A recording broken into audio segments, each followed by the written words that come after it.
இந்தி திணிப்பை எதிர்த்து எத்தனையோ பேர் தமிழ்நாட்டில் இறந்திருக்கிறாங்க.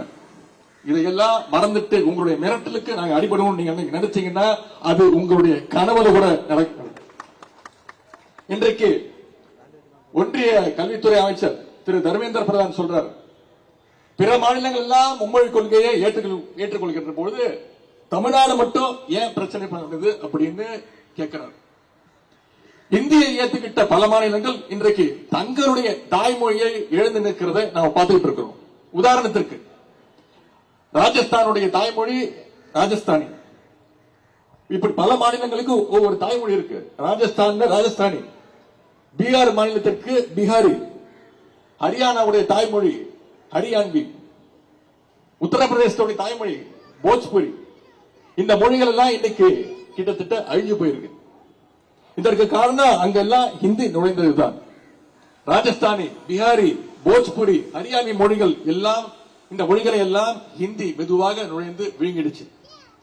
அந்த மாநில மக்கள் ஹிந்தியை படிக்கிறாங்க, ஆங்கிலமும் படிக்கிறாங்க. ஆனா அவங்களுடைய தாய்மொழிய மூணாவது மொழியா படிச்சிட்டு இருக்கிறாங்க. அதைத்தான் மற்ற மாநிலங்கள் இந்தியை ஏத்துக்கிட்டு இருக்கு, மும்மொழி கொள்கையை ஏத்துக்கிட்டுன்னு நம்முடைய ஒன்றிய அமைச்சர் திரு தர்மேந்திர பிரதான் அவர்கள் சொல்லிட்டு இருக்கிறார். நாமளும் இந்தியை ஏத்துக்கிட்டோம்னா நம்முடைய தாய்மொழி தமிழ் மொழியை விரைவில் இழந்துருவோம். இதை விட தமிழ்நாட்டிற்கு ஒரு தீங்கினை துரோகத்தை யாராலும் செய்ய முடியாது. இதற்கு முன்பு ஆட்சி செய்த அடிமைகள் வேற நீங்க நீட்டின இடத்துல கையெழுத்து போடுவாங்க, நிதி வேணும்னா எந்த இடத்துலயும் கையெழுத்து போடுவாங்க. பாசிசல் நீட்டிய காகிதத்திலாம் கையெழுத்து போட இது ஒன்றும் அடிமை அரசு அல்ல. முத்துவேல் கருணாநிதி ஸ்டாலின் எனும் மகத்தான தலைவரால வழிநடத்தப்படுகின்ற சுயமரியாதை உள்ள திராவிட மாடல் அரசு நம்முடைய கழக அரசு. அதனால்தான் சொல்கின்றேன், நம்முடைய தமிழ்நாடு அரசு என்றைக்கும் மும்மொழி கொள்கையை ஏற்காது. தமிழ்நாட்டில் எப்பொழுதும் இருமொழி கொள்கை மட்டுமே இருக்கும் நம்முடைய முதலமைச்சர்கள் மீண்டும் மீண்டும் தெளிவுபடுத்தியிருக்கிறாங்க, உறுதிப்படுத்தியிருக்கிறாங்க.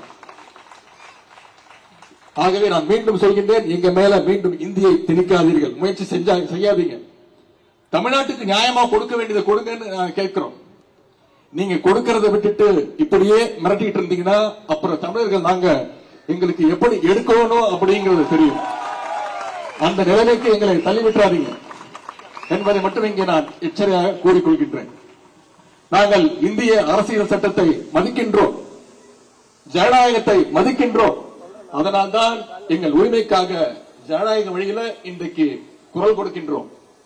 நம்முடைய இந்த குரல் ஒன்றிய பாசிச பாஜக அரசினுடைய காதுகளில் விழ வேண்டும். நம்முடைய உரிமைகளுக்கு அவங்க மதிப்பளிக்க வேண்டும். இல்லைன்னா தமிழ்நாடு இன்னொரு மொழி போரை சந்திக்கவும் தயங்காது. இன்னைக்கு நாம் எதிர்கொண்டிருக்கிற பிரச்சனை வெறும் இந்த அரசினுடைய பிரச்சனை கிடையாது, வெறும் திமுகவோட பிரச்சனை கிடையாது, வெறும் தனிப்பட்ட பள்ளிக்கல்வித்துறை அமைச்சருடைய பிரச்சனை கிடையாது, வெறும் இங்க வந்திருக்கக்கூடிய குரல் கொடுத்திருக்கக்கூடிய தோழமை கட்சி தலைவர்களுடைய இயக்கங்களுடைய பிரச்சனை மட்டும் கிடையாது. ஒவ்வொரு தமிழ்நாட்டு மாணவனுடைய பிரச்சனை எதிர்காலம், தமிழ் மொழி சம்பந்தப்பட்ட தமிழனுடைய எதிர்காலம் பிரச்சனை. ஆகவே இந்த ஆர்ப்பாட்டம் நம்முடைய பிள்ளைகளுக்கான ஆர்ப்பாட்டம், நம்முடைய மாணவர்களுக்கான ஆர்ப்பாட்டம், நம்முடைய உரிமைக்கான ஆர்ப்பாட்டம்.